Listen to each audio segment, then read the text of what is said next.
चलो, तो कल हमने जो देखा था उसको मैं एक बार रिवाइज करता हूं और फिर नेक्स्ट क्या देखना है वो हम लोग स्टार्ट करेंगे। ठीक है, चलो। तो कल देखा था हमने डैम्प्ड एसएचएम, और डैम्प्ड एसएचएम के जो पहले हुआ था वो क्या था? वो था ऑसिलेशंस विदाउट डैम्पिंग। जो सिंपल पेंडुलम हुआ, स्प्रिंग पेंडुलम हुआ, उन सब में क्या रहता है? Oscillations without damping. उन सब में रहता था ऑसिलेशन विदाउट डैम्पिंग। तो उसका डायग्राम कैसा था? ऐसा एक रिजिड सपोर्ट, नीचे स्प्रिंग था, स्प्रिंग के नीचे मास है। अगर मास को हमने थोड़ा डिस्टर्ब करके छोड़ दिया तो मास ऐसा ऑसिलेट करेगा। और कब तक ऑसिलेट करेगा मास? मास ऑसिलेट करेगा इनफाइनाइट टाइम तक। और उसका एम्पलीट्यूड भी क्या रहेगा? उसका एम्पलीट्यूड भी सेम रहेगा, कांस्टेंट रहेगा, कुछ चेंज नहीं होगा। जो कल देखा था डैम्प्ड एसएचएम, उसमें क्या होता है? उसमें ऐसा एक स्प्रिंग था, same manner, same arrangement, same mass था। लेकिन इसमें हम लोग कंसिडर करते हैं डैम्पिंग, मतलब फ्रिक्शनल फोर्सेस या फिर विस्कस फोर्सेस, ये हम लोग कंसिडर करते हैं। तो इसमें क्या होता है?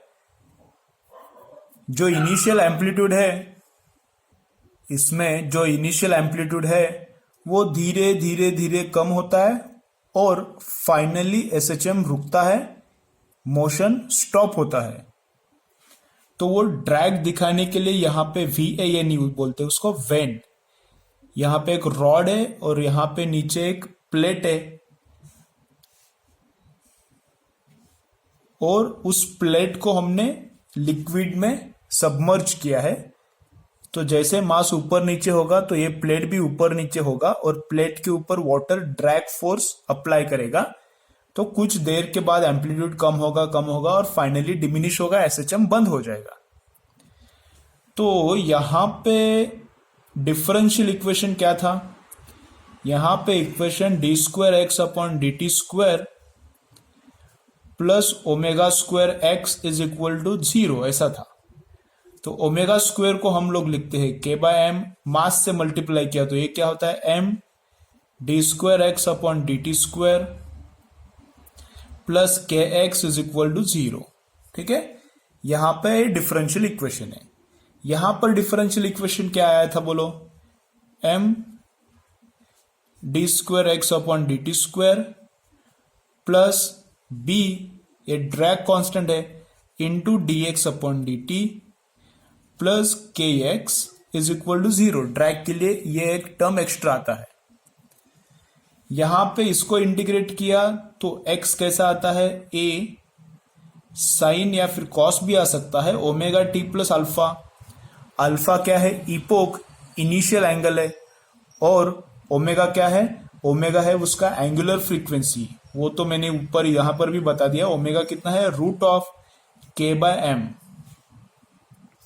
यहां पे एम्पलीट्यूड हमेशा कांस्टेंट है, जितना भी टाइम आगे जाओ, कितना भी टाइम ये मोशन चालू रहता है, और हमेशा एम्पलीट्यूड सेम ही रहता है। यहां पे लेकिन इसको सॉल्व करने के बाद क्या आता है? x is equal to a e⁻bt/2m cos of ω' plus phi.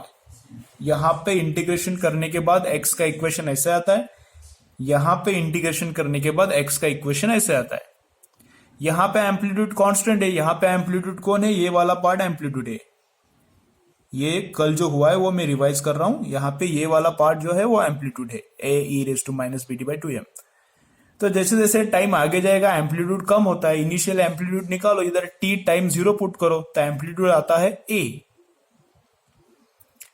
Finally मतलब यहां पे t इनफाइनाइट पुट करो, t इनफाइनाइट पुट करने के बाद ये क्या होता है? 0 होता है, तो एम्पलीट्यूड 0 हो जाता है फाइनली। ओमेगा कितना है? √k/m है। तो यहां पे ओमेगा कैसे निकालने का? Omega dash √k/m minus B by 2m का स्क्वायर। तो ये फॉर्मूला यूज करके हम लोग ओमेगा डैश निकाल सकते हैं। एनर्जी ऑफ एसएचएम कितना रहता है इधर, half m omega square A square. कितना भी टाइम होने दो एनर्जी कांस्टेंट रहता है थ्रू आउट द प्रोसेस। जो इनिशियल एनर्जी था वही फाइनली है। फाइनली मतलब फाइनल आता ही नहीं, इसमें मोशन चलता ही रहता है। इसमें क्या है, एनर्जी धीरे धीरे कम होता है और फाइनली एनर्जी जीरो होता है, मोशन बंद होता है। तो इसमें क्या फॉर्मूला है एनर्जी का, टोटल एनर्जी का, half m omega square A square E raise to minus B T upon M. Half m omega square A square ही फॉर्मूला है, लेकिन ए एम्पलीट्यूड क्या लेने का, ये पूरा लेने का एम्पलीट्यूड। तो इसका स्क्वायर करने के बाद ये आता है। ये हम लोगों ने कल देखा है। तो ये है ऑसिलेशंस विदाउट डैम्पिंग, ये है ऑसिलेशंस विद डैम्पिंग। आज हम लोग देखेंगे फोर्स्ड ऑसिलेशंस। आज क्या देखना है, फोर्स्ड ऑसिलेशंस। ठीक है, ये थोड़ा याद रहने में डिफिकल्ट है, समझने में डिफिकल्ट है, इसलिए मैंने बहुत बार रिपीट किया है। कल वाले वीडियो में भी, जो पुराना वीडियो है, इसके प्रीवियस वीडियो है, उसमें भी बहुत बार रिपीट किया है। आज भी मैं एक बार रिवाइज किया, आज भी मैंने। तो ये क्यों कर रहा हूं, क्योंकि ये दिमाग में जाता नहीं, थोड़ा डिफिकल्ट लगता है, इसलिए बार बार देखो वीडियो, फिर भी नहीं समझ रहा तो और एक बार वीडियो देखो, अच्छे से देखो, समझ में आता है। ठीक है, चलो चलो अब नेक्स्ट क्या देखना है, फोर्स्ड ऑसिलेशंस। तो चलो हेडिंग लिखो, हमेशा लेक्चर्स देखते वक्त नोटबुक और पेन लेके बैठो, नोट्स अच्छे से बनाओ। ओके, नोटबुक अच्छे से प्रिपेयर करो। अभी ऑनलाइन लेक्चर्स चालू है तो तुम्हारा नोटबुक मैं चेक नहीं कर सकता, लेकिन तुम्हें खुद पे कंट्रोल करना पड़ेगा, डिसिप्लिन में लाना पड़ेगा खुद के माइंड को। नोट्स अच्छे से बनाओ, नोटबुक अच्छे से मेंटेन करो। वीडियो देखते वक्त लेट के वीडियो मत देखो, बेड पे बैठ के वीडियो मत देखो, या तो फ्लोर पे बैठो, जमीन पे बैठो, या फिर टेबल और चेयर पे बैठो। ठीक है,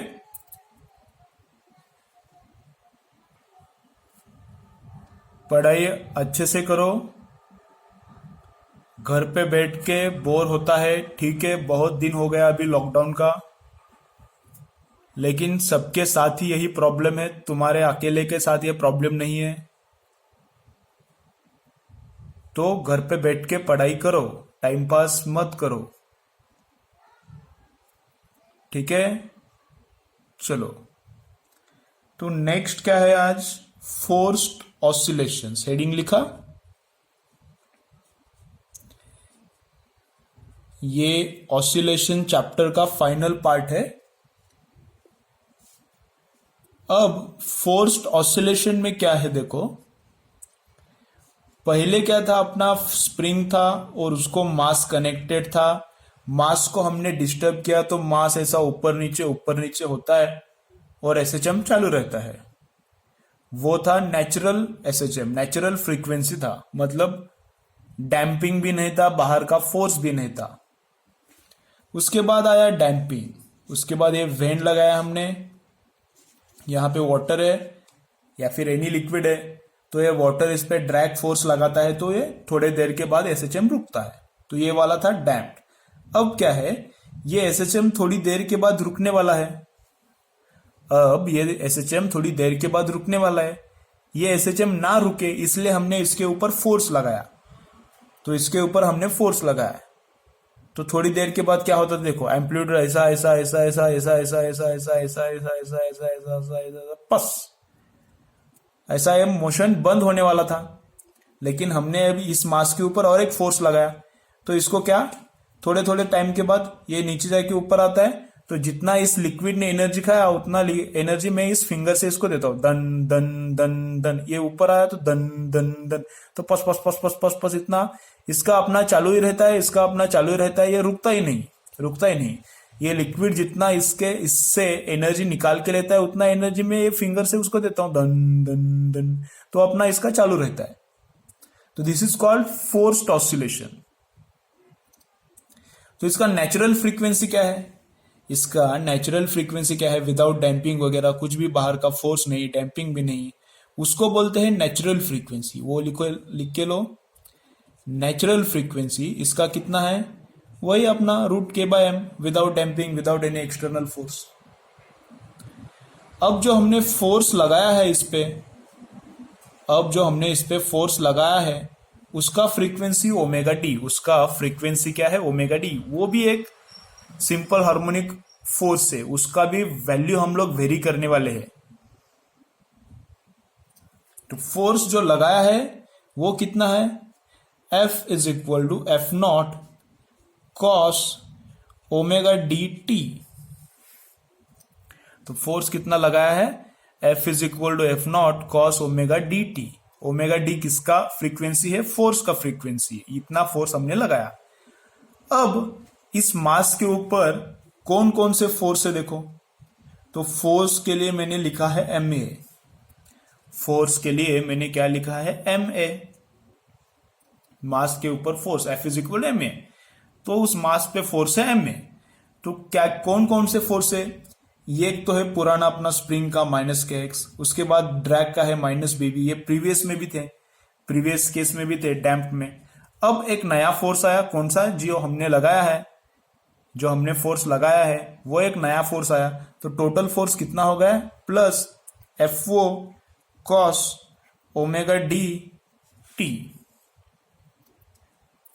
कभी कभी इसको ऐसे भी लिखते हैं, कैसे लिखते हैं? ma inside bracket t is equal to -kx inside bracket t minus bv inside bracket t plus F0 cos omega D T.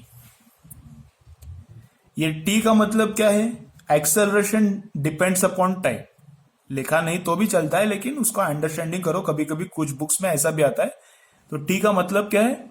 Acceleration depends upon time, x depends upon time, यहां पे वेलोसिटी डिपेंड्स अपॉन टाइम। ठीक है, चलो। तो ये है differential equation, ये इसको बोलो या फिर इसको, किसको भी बोलो, दोनों एक ही है। तो ये है अपना डिफरेंशियल इक्वेशन। जो पुराना डिफरेंशियल इक्वेशन था उसमें ये दो ही टर्म्स थे, ये वाला टर्म नहीं था। अब इसमें ये वाला एक एक्स्ट्रा टर्म आया है, डिफरेंशियल इक्वेशन। इसको इंटीग्रेट करने के बाद डिस्प्लेसमेंट x के लिए एक एक्सप्रेशन मिलता है। इसको इंटीग्रेट करने के बाद x के लिए एक एक्सप्रेशन मिलता है। वो क्या है? a cos omega D T plus phi. इसको इंटीग्रेट करने के बाद एक एक्सप्रेशन आता है, वो क्या है? a cos omega D T plus phi.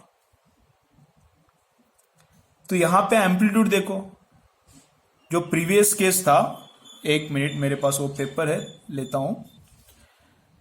Okay, जो प्रीवियस केस था ओनली डैम्पिंग था, उसमें फोर्स नहीं था। उसमें एम्पलीट्यूड क्या था? एम्पलीट्यूड के साथ e⁻bt/2m था। देखो वो मैं पेपर दिखाता हूं।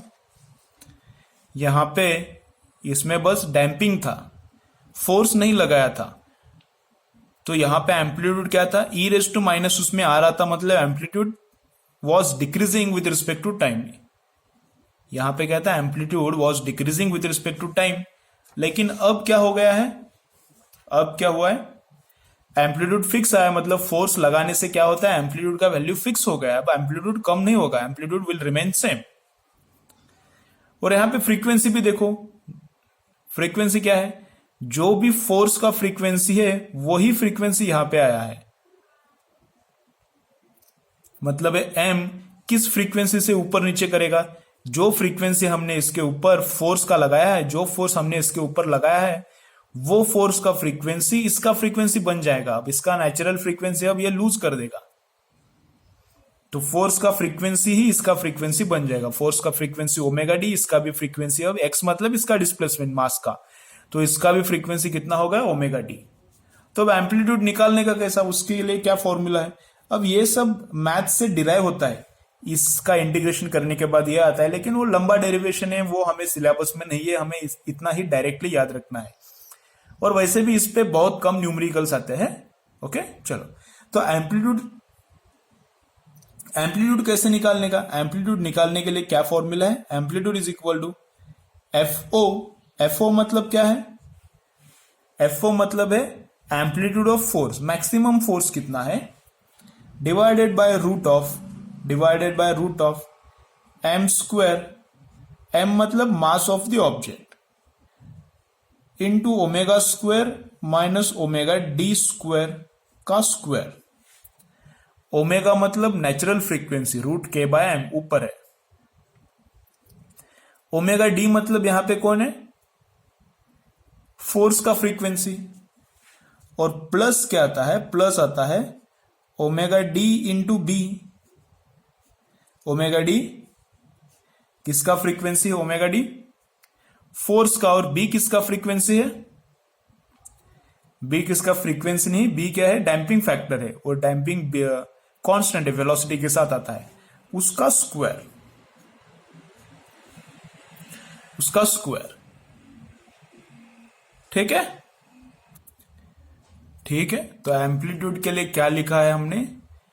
FO upon root of M square omega square minus omega D square का square plus omega D B square. अब एररलेस में यहां पे और यहां पे स्क्वायर नहीं है।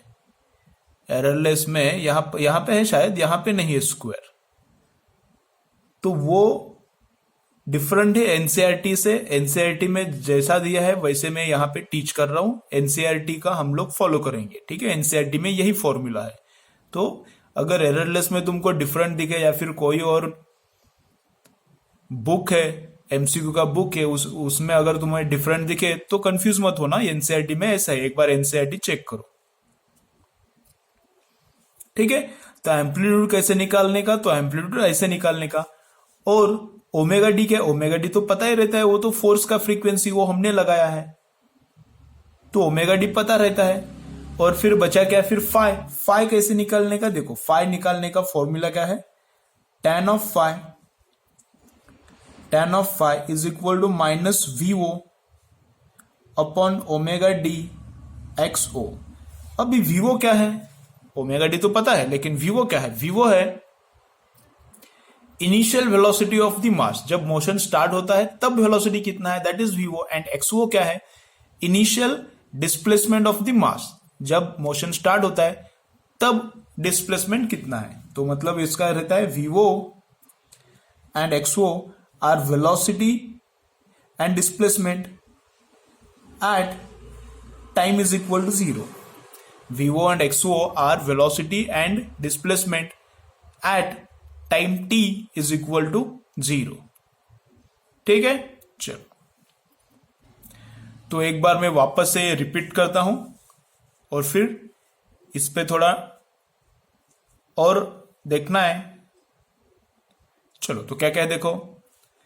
फोर्स्ड ऑसिलेशंस है, तो पहला वाला ऑसिलेशन स्प्रिंग और मास था, नेचुरल फ्रीक्वेंसी था, ड्रैग इफेक्ट कोई नहीं था, उसमें फ्रीक्वेंसी था रूट के बाय एम। उसके बाद आया वेन। वेन क्या करता है? डैम्पिंग इंड्यूस करता है। अब ये रियल केस है, डैम्पिंग तो हर एक रियल केस में रहता ही है। विदाउट डैम्पिंग वाला ऑसिलेशन बस आइडियली पॉसिबल है, रियल लाइफ में पॉसिबल नहीं है। तो डैम्पिंग के लिए वेन आया। अब डैम्प होता है इसलिए कुछ देर के बाद एम्पलीट्यूड 0 हो जाएगा। अब वो 0 ना हो, वो एम्पलीट्यूड 0 ना हो, मोशन चलता ही रहे, इसके लिए हम लोग फोर्स लगाएंगे। तो फोर्स के लिए, फोर्स का भी फॉर्मूला ये है। फोर्स कौन सा फॉर्मेट में लगाया? फोर्स भी वेव फॉर्म में लगाया। फोर्स का फ्रीक्वेंसी ओमेगा डी है। अब नया इक्वेशन आएगा, डिफरेंशियल इक्वेशन। नया डिफरेंशियल इक्वेशन में कितना फोर्स है टोटल? एफ। एफ एफ मतलब एम ए। तो स्प्रिंग का माइनस के एक्स, वेलोसिटी का माइनस बी वी, ये डैम्पिंग वाला, और हमने ये फोर्स एक्स्ट्रा लगाया। तो ये डिफरेंशियल इक्वेशन है नया। इसको ही डिफरेंट फॉर्मेट में ऐसे लिखते हैं। टी ब्रैकेट में मतलब टी पे डिपेंडेंट है एक्स, टी पे डिपेंडेंट है वेलोसिटी और टी पे डिपेंडेंट है एक्सेलरेशन।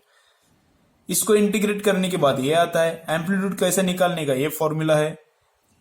ओमेगा डी तो फोर्स का फ्रीक्वेंसी है, और फाई कैसे निकालने का? तो इसका tan इनवर्स निकाल के minus of V O upon omega D X O. ठीक है, चलो पॉज करो, पूरा अच्छे से लिख के लो, नेक्स्ट हम लोग देखेंगे। तो ये फोर्स्ड ऑसिलेशन जो है इसमें दो केसेस है, उसका फर्स्ट केस अब हम देख रहे हैं। सिंपल सिंपल है, कुछ डिफिकल्ट नहीं है इसमें। तो केस 1 में क्या लिया है हमने, डैम्पिंग एकदम स्मॉल लिया है, बहुत स्मॉल है डैम्पिंग। डैम्पिंग स्मॉल है मतलब ओमेगा डी, मतलब ये बी वाला पार्ट, बी डैम्पिंग स्मॉल है मतलब बी स्मॉल है, डैम्पिंग का कोएफिशिएंट बी स्मॉल है, तो इसलिए omega D into B small आएगा। जो एम्पलीट्यूड में नीचे है वो वाला डिस्कस कर रहे हैं हम लोग। एम्पलीट्यूड में नीचे एक पार्ट ये है, सेकेंड पार्ट ये है, तो बी छोटा है तो ओमेगा डी इंटू बी ये भी छोटा हो जाएगा, ठीक है। और क्या बोला है देखो, ड्राइविंग फोर्स फ्रीक्वेंसी मतलब omega D and natural frequency, इनमें बहुत बड़ा डिफरेंस है। ये ड्राइविंग फ्रीक्वेंसी और ये नेचुरल फ्रीक्वेंसी, इनमें डिफरेंस बहुत बड़ा है, इसलिए ये पार्ट बहुत बड़ा बनता है। और ये वाला पार्ट क्या है, बी छोटा है इसलिए ये पार्ट छोटा है। तो इसमें क्या होता है, अभी इस केस में क्या होता है देखो, ये वाला पार्ट बड़ा बन गया क्योंकि इसमें और इसमें डिफरेंस है।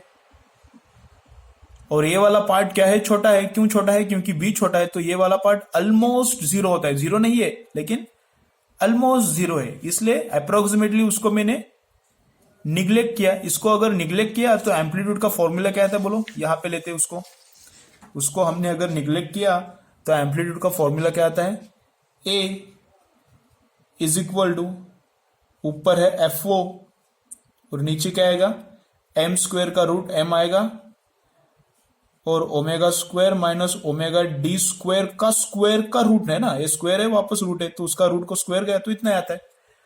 तो दिस इज द एम्पलीट्यूड।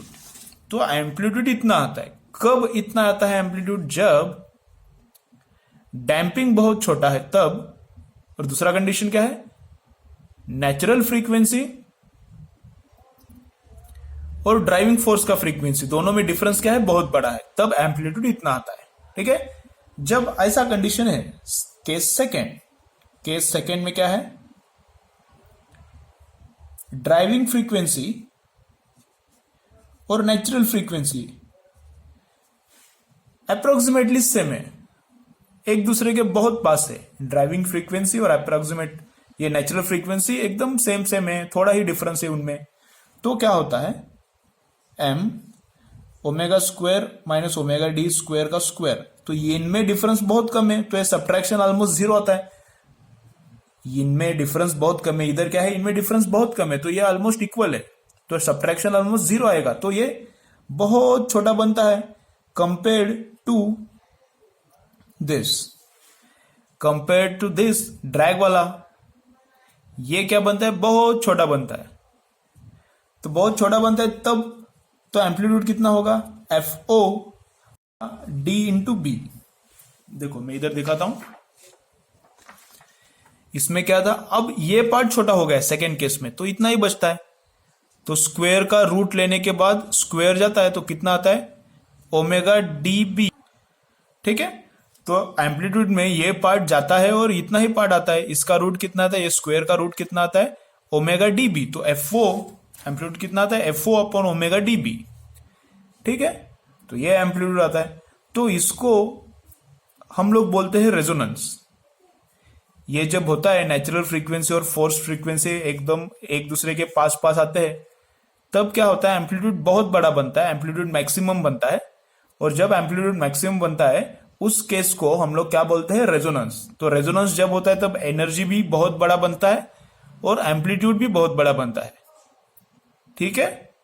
चलो, तो इतना ही है चैप्टर में। चैप्टर पूरा खत्म हुआ है ऑसिलेशंस। इस पे बहुत सिंपल न्यूमेरिकल्स आता है डैम्पिंग पे, तुम लोग सॉल्व करो एररलेस एक बार पूरा, और जितने भी डाउट्स है उसमें तुम लोग उसके लिए मुझे मैसेज करके बोल सकते हो। तो उसमें जितना भी डाउट्स है मैं और एक लेक्चर लेके क्लियर करता हूं, ठीक है। तो पूरा एररलेस तुम्हारा सॉल्व चाहिए, पूरा थ्योरी अच्छे से तुमने लिखा हुआ चाहिए नोटबुक में।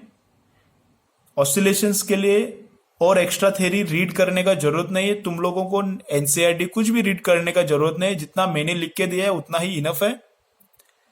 सॉल्व करने के लिए एररलेस अच्छे से हो गया है और टाइम है तुम्हारे पास, और एक सॉल्व करने के लिए टाइम है, तो और एक कौन सा भी बुक सॉल्व करो एमसीक्यू का। तुमको जो बुक अच्छा लगता है वो सॉल्व करो। एररलेस भी ऐसा कुछ सैक्रेड है, ऐसा नहीं तुमको एररलेस छोड़ के और कुछ करना है तो वो भी करो। अच्छा, बहुत सारे पब्लिकेशंस अच्छे हैं, ठीक है। लेकिन थ्योरी के लिए बहुत सारे बुक्स मत पढ़ो, एक भी बुक एक्स्ट्रा मत पढ़ो। जितना मैंने थ्योरी बताया उतना थ्योरी सफिशिएंट है 150 140 मार्क्स के लिए। अगर तुमको तुम्हारा स्कोर उससे ज्यादा होता है फिजिक्स में हर टाइम, तो मैं तुम्हें और चीजें बताता हूं क्या क्या पढ़ना पड़ता है, ठीक है। तो थ्योरी के लिए बस मैंने जितना दिया है उतना ही। न्यूमेरिकल्स तुमको जितना बुक्स चाहिए उतना करो, एटलीस्ट मिनिमम एक बुक तो करो, अगर होता है तो 2 बुक्स करो, ठीक है। चलो, अब नेक्स्ट लेक्चर में हम लोग न्यू चैप्टर स्टार्ट करेंगे। चलो नेक्स्ट लेक्चर में मिलते हैं, बाय।